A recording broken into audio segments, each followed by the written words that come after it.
Today is our annual tree giveaway from the Radnor Conservancy. We give away small trees to residents to be able to plant in their yards, and it is free. These are to replace any shade trees that have been either removed or fallen by damage, and this year we're doing 300 trees.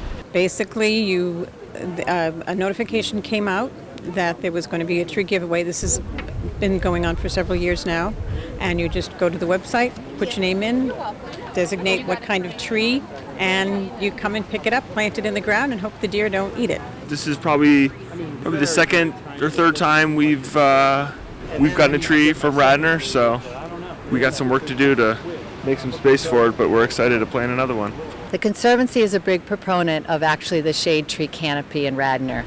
It is one of the key elements to keeping Radnor Township sustainable in many ways. They're trees that are local to the area that will sustain the birds and the insects that we need in order to for the ecology of this area to grow. Clearly to replace lost trees and hopefully to expand on the trees that we have. It's one of the nice things about living in Radnor. We have great services. The Conservancy has been going for about the last 15 years. It's morphed from being a land trust to being now an advocate for best practices in the township environmentally, and we are proponents of looking into the open spaces of Radnor and making sure that Radnor is doing the right things in their park systems and also in their properties that is environmentally sustainable. It's a nice gift.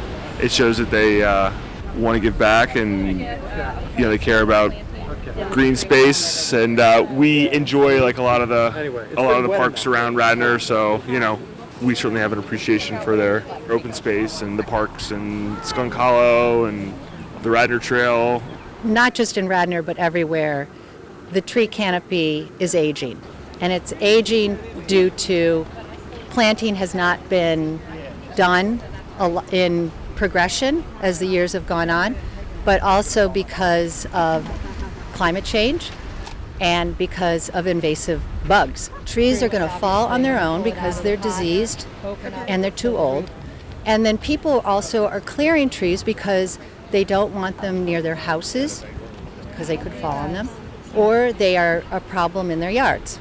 So we need to be careful about how many trees we eliminate, but we also have to be really proactive about planting.